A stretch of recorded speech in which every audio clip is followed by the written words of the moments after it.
guys, welcome back to my YouTube channel. My name is Litha, and if you're new here, welcome, and if you're a returning subscriber, welcome back. Today's video is just a sit down.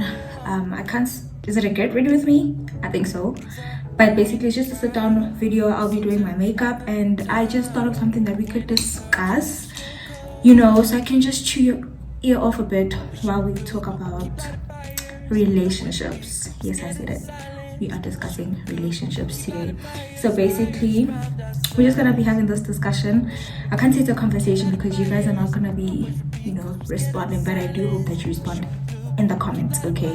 So we can engage in this conversation. I'm just going to be talking about a few things. I'm going to be looking this out aloud because I have all the talking points on my laptop.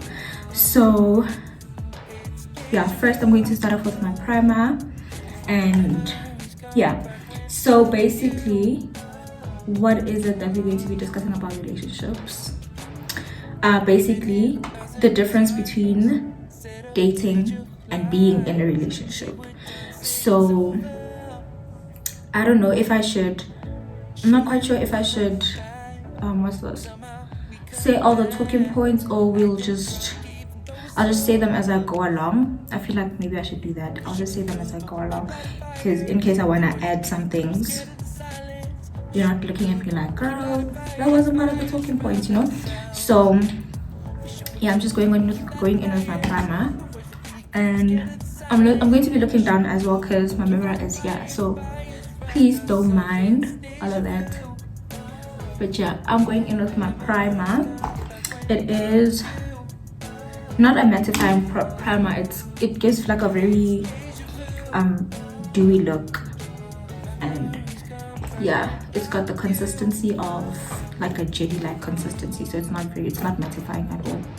So the difference between dating and being in a relationship, and by the way, can I just put a disclaimer? I am not a relationship coach, I am not a relationship therapist. I am just a person who's kind of experienced relationships enough to have an opinion about them, so please proceed with caution and take my opinions and advice with a grain of salt, okay? Because yeah, that is a very important thing. Don't take everything that someone says the way it is, and you're just going to adopt it as part of your values and stuff like that. Take it with a grain of salt and see where it aligns with your own personal values, okay? Now that we got that out of the way, the difference between relationship and dating. You know how people will always be like, okay, for example, let's say you're in a talking stage, right? And you guys have been talking for like 2 weeks, 3 weeks, and you're like pushing this whole talking stage thing. And let's say, for example, you're going out for a walk, someone comes up to you and asks you guys, hey, are you guys dating? Your first instinct is to say, no, we're not dating, we are talking, right? So my chat is, I feel like we should be at a point in our lives where we understand that relationships just naturally evolve and mature, and we should just be comfortable with saying, no, we are, wait, I'm looking for a brush, guys, give me a minute. No, we are not in a relationship, but we are dating, right?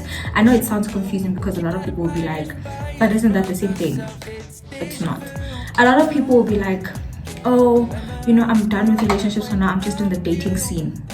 Like, you actively going on dates, you actively pursuing the possibility of a relationship with someone, right? So I'm going with foundation first, but yeah, you basically actively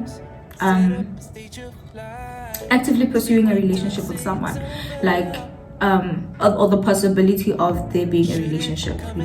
It's not set in stone. You're just exploring your options, basically, and that's basically what I guess dating is. People like to call it talking stages and stuff like that, but I feel like it's past the talking stage if you guys have already gone out on dates, have already explored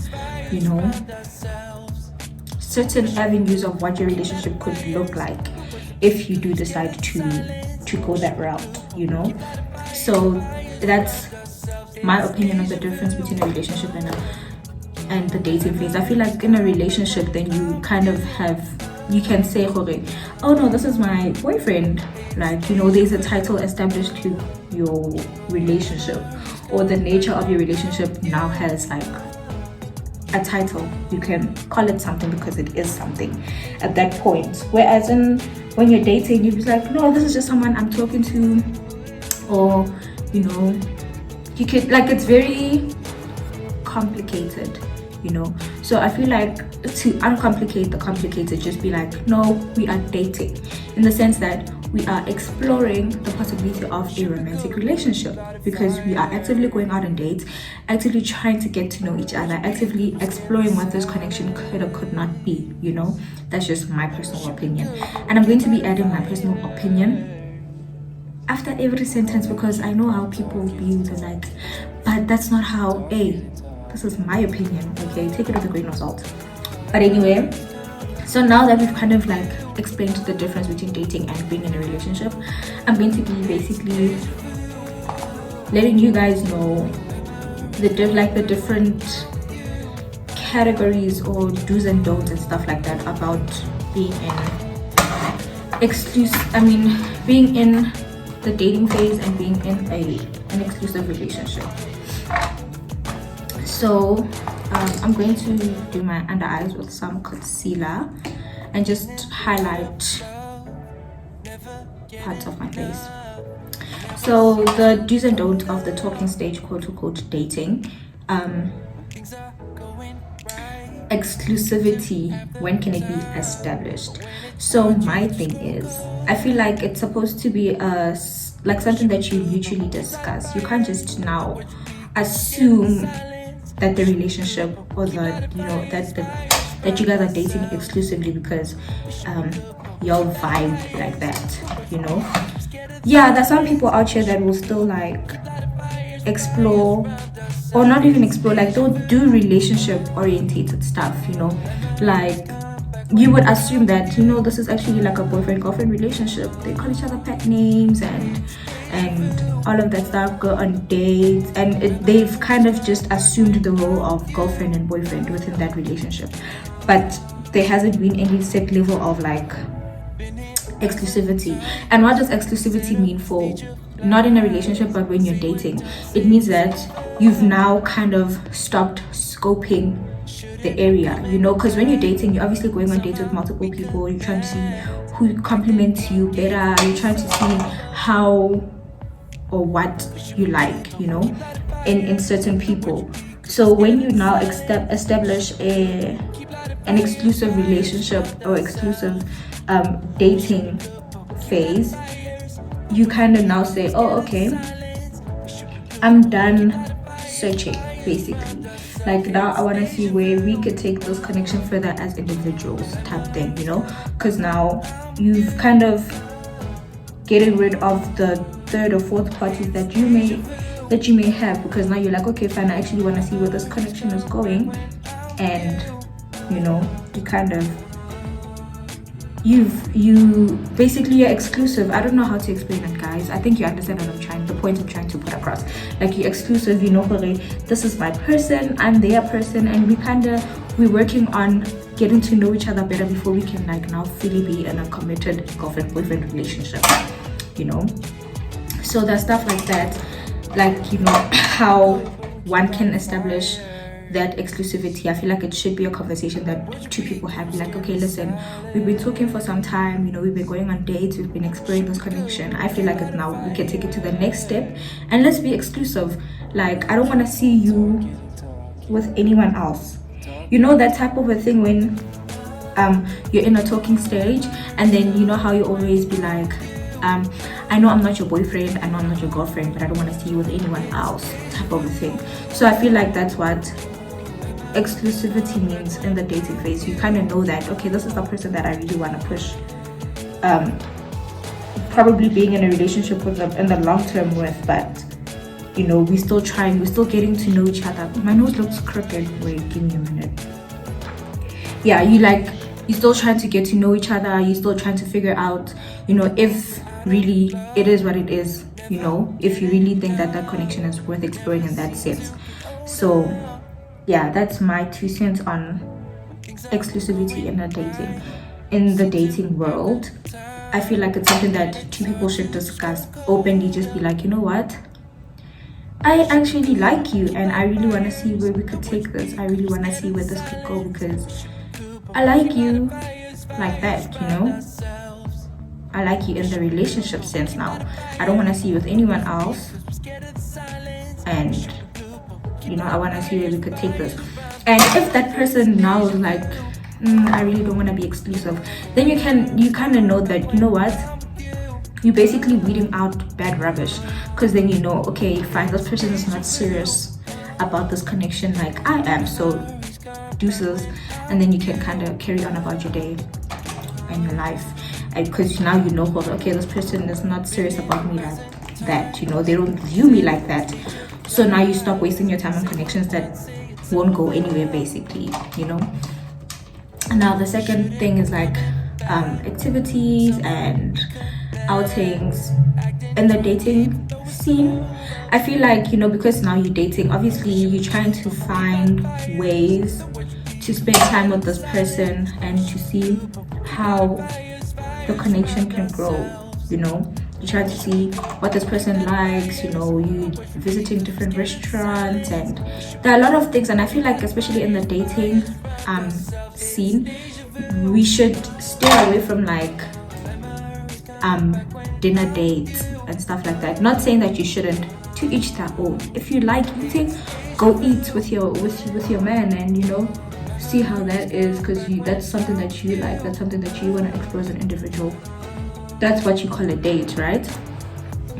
But I feel like in the dating world, I feel like doing certain like activities, like, you know, how can I put it, dates that involve activities like going to the arcade, going roller skating, going ice skating, stuff that like give you, like, obviously that would be after maybe now there's really like nothing else that you could possibly know about this person that you do not know already, because you've talked for so long, right? So like now you're just trying to do fun activities that kind of like you can kind of see how this person is at their childlike state, if that makes sense, because now they're comfortable, they're in a space, or like they're doing something that they really enjoy. If a person really likes playing games and, you know, going to the arcade, and I feel like that doesn't have any age restrictions, to be honest. Like you can't be like, oh, I'm in my 20s, I can't be going to the arcade, you know, because we all have that little bit of child left in us to some extent, right? And we all want to, like, I feel like in a relationship, if you're comfortable enough and if it's gotten that deep and that serious, at some point you start exhibiting your childlike behavior because you're comfortable. You know whether this person got you and you got them, and there's no reason why you shouldn't be comfortable. And I feel like the more comfortable people are, the more childlike they become, you know.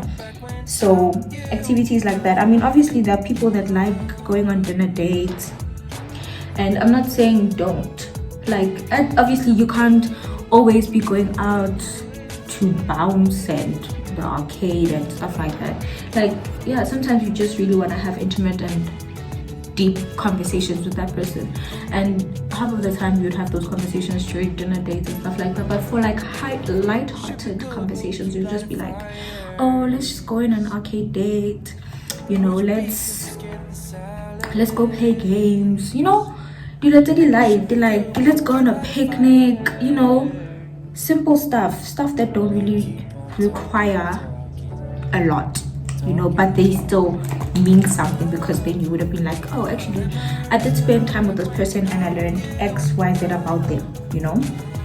And then the third is to communicate your likes and dislikes, obviously, because you're in the talking stage, you know, stuff like what do you like, what do you not like, your favorite colors and stuff like that. And I know how we all like to shit on this and be like, imagine asking people what's your favorite color in the talking stage. I feel like at this point people are kind of over this whole dating thing and like getting to know people, so they're just rather settle for the toxic relationships that they're in, because at that point, like, I understand that at some point you just be like, I'm not in the mood to try and get to know people, you know, and it happens. But obviously if you are that type of person to like be persistent in this relationship and dating thing, you kind of really want to know more about the person. So you want to know likes and dislikes also, because you can see how compatible you are with that person, because then you'll be able to be like, oh, okay, this is where their values lie as a person, and then you can be able to discern for yourself whether or not that's something that you want to be around on the regular,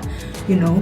So, and a lot of the time people like get into relationships without knowing what the person's values are, what they stand for, and that's like, that doesn't make sense to me, honestly, because now you're in a relationship with someone, for example, if you're a feminist, or if you are, you know, you have these certain values about how women should be treated or whatever, and then you're with someone who's like basically who's used to treating women as slaves, you know, like who just likes the idea of having a helper, you know. Now you wouldn't have known that because you didn't even ask this man their values, or you with a woman who completely like sees a man as a bank. She does not care how much you make, but she knows how much she wants to make from that relationship, you know. And now you got into this relationship thinking that, oh, I found the love of my life, you know, she doesn't ask for money, she doesn't do XYZ.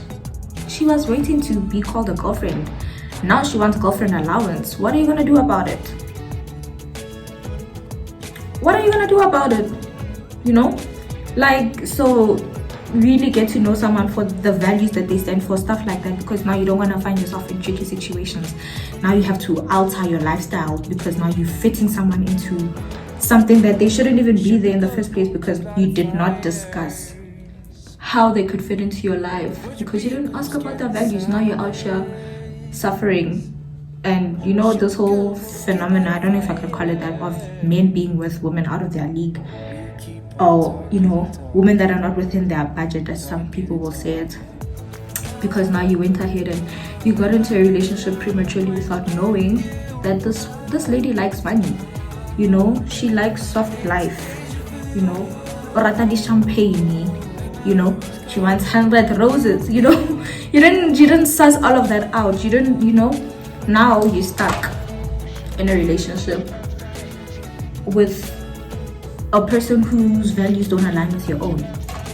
Now you look crazy, you know, out here chasing stars, but that lady is not for you, you know.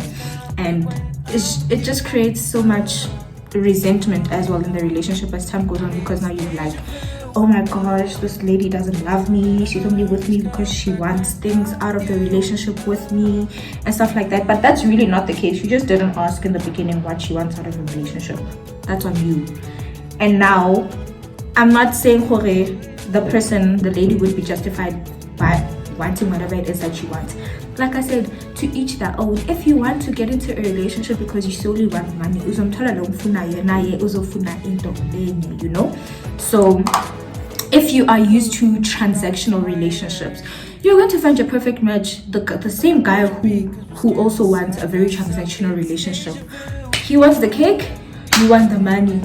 He wants the cake, you want the money. So he gets the cake, you get the money. If you want a transactional relationship, and if that's really what does it for you as an individual, by all means, pop off. Because you know, like, I can't now say that, you know, we are at a point in time where people don't actually realize the stuff that they want, or they don't go after the stuff they want. And unfortunately, this generation, as harsh or as untrue maybe it could be, but I feel like this generation is very superficial with the type of stuff that they want in a relationship. Like, I don't know how it started, I don't know where it started, but now people just be wanting the craziest things out of having a partner. Like, people don't even want meaningful relationships anymore. People just want transactions. Like, I'm gonna get this out of this relationship because he's getting this out of this relationship, you know. And I don't know how y'all expect it to work in the long run, but you know, to each their own. Again, I digress. But okay, yeah, I've already discussed this, like your deal breakers, in me discussing your likes and dislikes. I think that also has to do with your values. Like, you should know what this person likes, what they don't like deal breakers. If that person does not tolerate you having female friends or male friends, that's something that you should discuss in a relationship, or in the talking stage or the dating phase, because before you get into the relationship, you should already know that about your partner, so that it avoids conflict. Because now you don't want to be arguing with your partner about like stuff that, I can't say it's stupid stuff, but it really is. If the conflict could have been avoided if you just had like a meaningful conversation with them, sit them down and be like, listen, this is what I like in a relationship, this is what I don't like in a relationship, I'm willing to tolerate something to this extent, I am not willing to tolerate this to this extent. Have that conversation, you know, and like honestly and openly discuss what it is that you want for your partner to do for you, like, you know, your love languages, and so that you can kind of also get a sense of like, how can I be a better person for this person, how can I be a good partner for this person? Because the last thing that you want is to enter a relationship or to be in a relationship with someone and not see any value that they're adding, be it emotional or, you know, physical. Like, it's all like face level, like you're looking at it from like a different perspective. You're like, I really don't see the reason why I'm in this relationship. Yes, this person loves me, but you know, that really can't be it. And I'm not saying love is not enough. To a certain extent, it isn't, because a lot of people treat love as a feeling instead of a choice. But I'm not gonna get into that. That's another video, you know, this whole yeah, that's a different topic. So I digress. So, you know, stuff like your deal breakers, I feel like those are the stuff that should be discussed in a talking stage, because now you want to know like where and how do I fit into this person's life. Do my habits, you know, could my habits stop us from having like a meaningful, healthy relationship? You know, do I need to alter myself to be with this person? And if the answer to that question is yes, step out. Because it's a lot, like, let us not idolize relationships to the point where now we want to change ourselves to be with someone. If that person is not for you, you will know.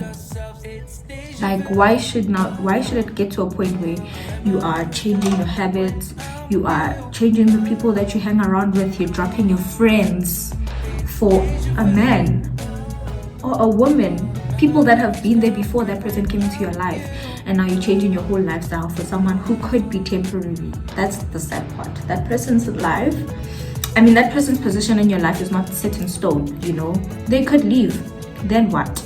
Now you have to go back to your friends and be like, you know, y'all told me, I didn't listen, and you know, I'm sorry. Now you have 2 relationships that you've lost. How do you then proceed? Because now it's gonna be a thing of, this person is not a good person. How can they drop me as their friend to be with a man, and then when the man leaves, now they're expecting us to be back to, you know, back to the way it was. That speaks volumes on you as a person. Because don't move like that. Don't be that girl. Don't be that guy, you know. Give me a minute, I forgot my powder.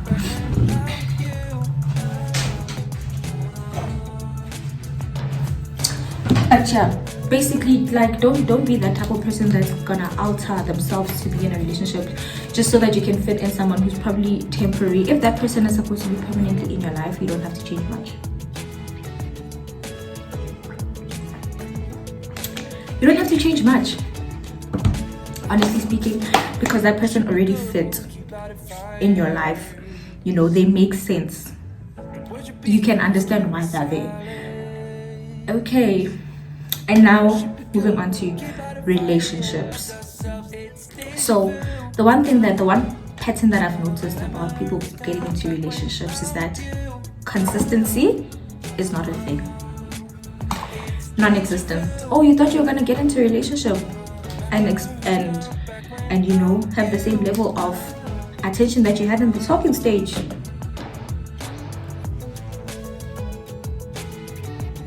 Moment of silence. Moment of silence, because that is very rare and I don't like that. So I feel like if you know that you're not ready, or you know, the thing that I hate is when people in the talking stage, this person will like, basically it's love bombing at its best. This person will be everything and more, promise you the world, you know, they'll be supportive, you know, they will like text you and call you every morning and every night, give you the attention that you want and desire, and you know, they'll just be the one. This is my person, this is, you know, this is the one. You'll even stop searching, you'll cut off all your hoes, only for when now the relationship has been established, that person's gonna be like, deuces, only gonna text and call you when you ask for it. They don't take initiative anymore. You feel like you're the one who's chasing them, you know. I don't like that. If you know that you are not a consistent person, work on that, because that's what keeps a relationship going. Consistency really does, you know, it plays a huge role in a relationship, because I feel like if the way you got someone is how you keep them, you know. If you got someone because you bought them flowers every Friday, continue that habit until that person says, listen, I don't want flowers anymore on a Friday. Then, you know, because then now you know, okay, fine. And I'm not saying that's the only reason why that person would have loved you, but it's those little things, like it shows the effort that you're putting in that relationship, because you're like, okay, fine, the person will then be able to realize, like, you know, this person actually likes me like that, for them to actually go out of their way every Friday to buy me flowers, because that's what they were doing in the beginning. It shows initiative, it shows commitment. Like, you know, I feel like there are different ways that you can show that someone that you're committed to them. It doesn't have to be monetary value. Like, it's honestly like the little things that people don't even realize. If that person texted you and now, you know, you have to ask to call, you have to like, everything is just not make sure. Everything is just not make sure. Like, you're asking yourself now, you would see, does this person actually like me, or was I daydreaming?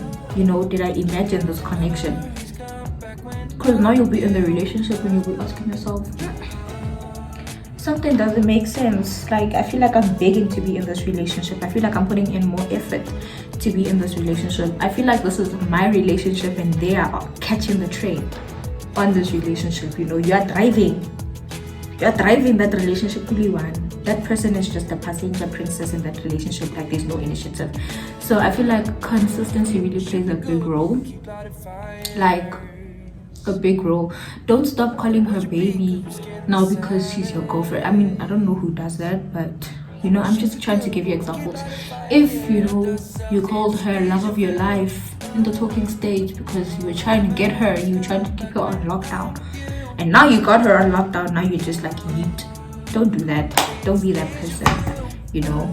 Don't be that girl now now you told that guy that oh, I don't expect girlfriend allowance, and you know, I love you for you, I love you with your brokenness. And then now when the guy's like, he's maintaining the standard that you've set for yourself, and now you're gonna be like, I don't like broke men. Oh, I want something more out of this relationship. Or now you're gonna start complaining that the man doesn't spoil you, when you said in the beginning, this is what I like, this is what I don't like. Now that person is showing you a level of consistency in that regard. Learn to be consistent. No, don't now switch up and now expect that person to fund your lifestyle, because now out of the blue you expect that.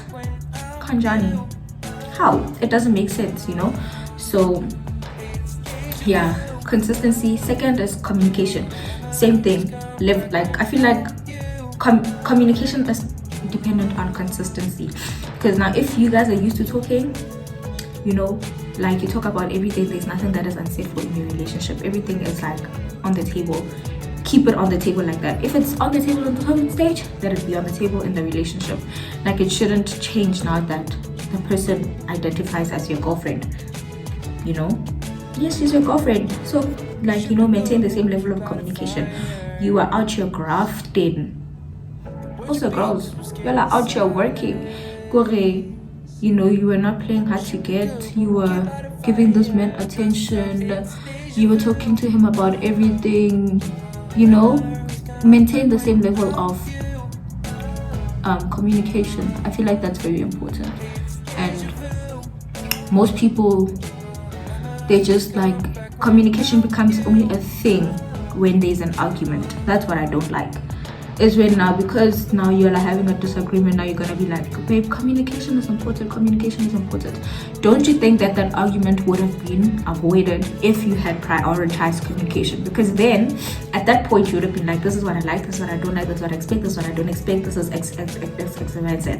Now you've discussed everything is set for in the relationship. So now the chances of you arguing about stuff that you could have communicated in the beginning, and like, they're not there, zilch. But now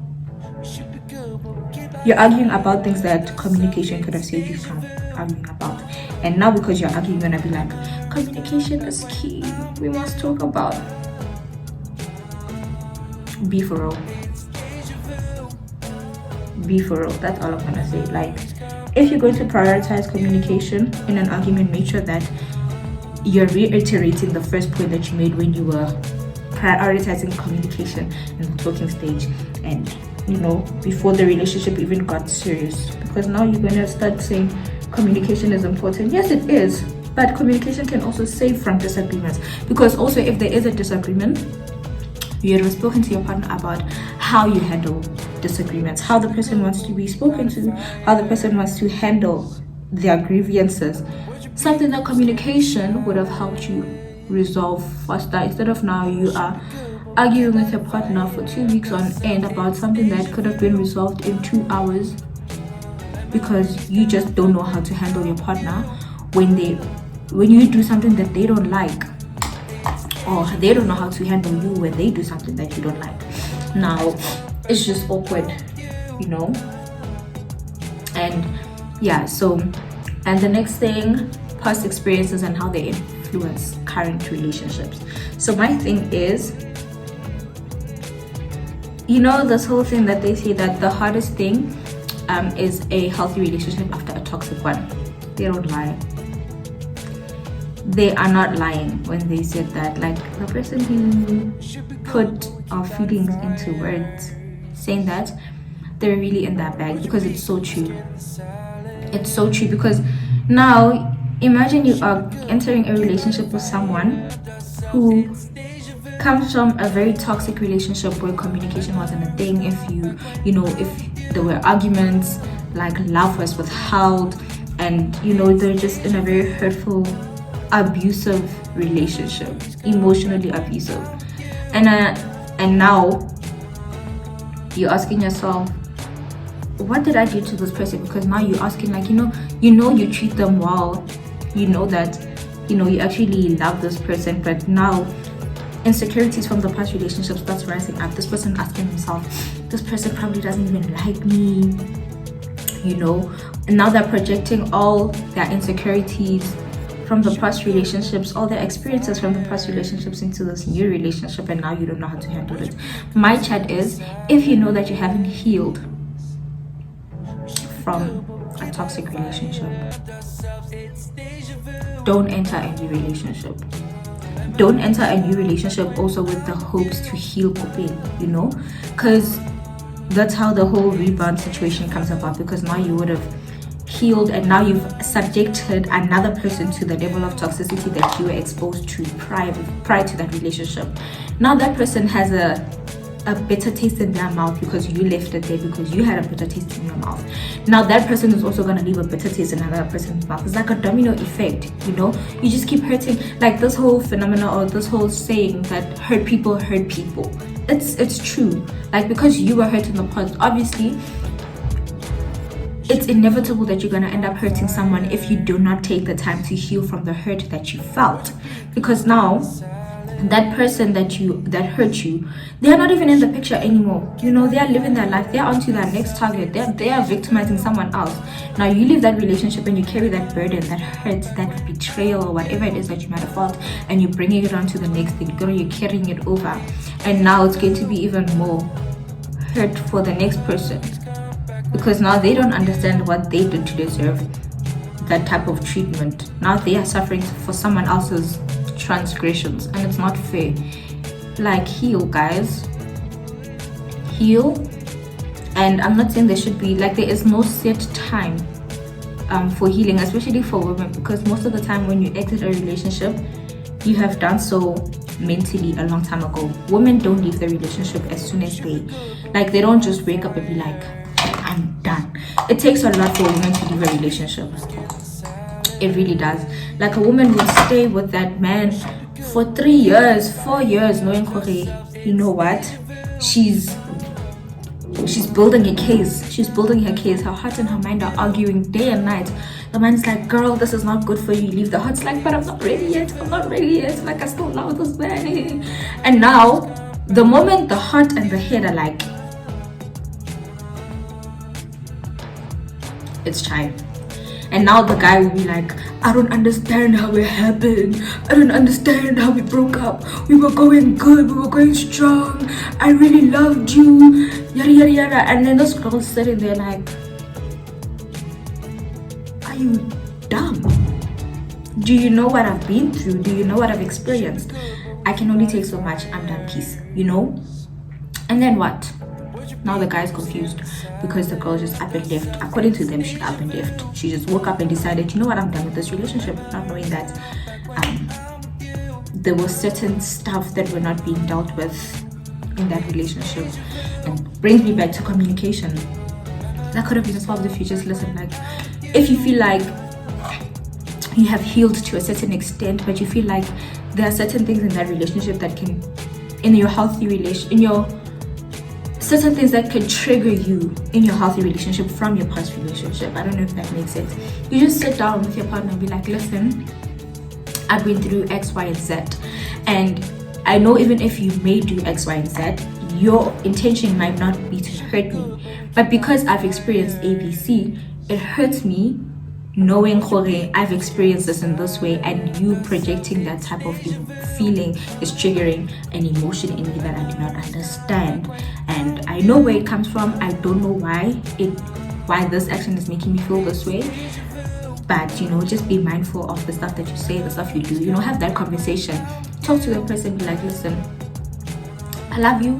I know you love me. We love each other, but I've been through ABC, and I feel like we should talk about how we can proceed with this whole thing, so that we know what triggers the other person, type of a thing. So yeah, as you can see, this is the final look, guys. At some point I did stop explaining the steps that I was taking in terms of, but I really did get ready with me video. So if you haven't watched that, it is in my page. Go watch it. I'll put the link down in the description box as well for my makeup routine video. But yeah, this is the final look.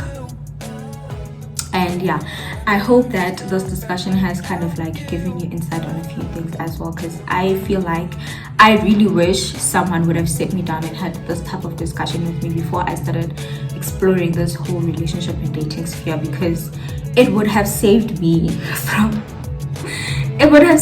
a lot of heartache. It would have saved me from a lot of pain as well, because these are the type of stuff that we don't really discuss amongst ourselves as well, because we feel like we all have different experiences when it comes to relationships. Granted, that is true, but it's all the same. To be honest, it's all the same, because we go through it in different ways and at different times, but at some point we all have that toxic relationship that we've been in. We all have that healthy relationship that we've been in after a toxic relationship. And if you haven't been there yet, you're probably in your toxic relationship now.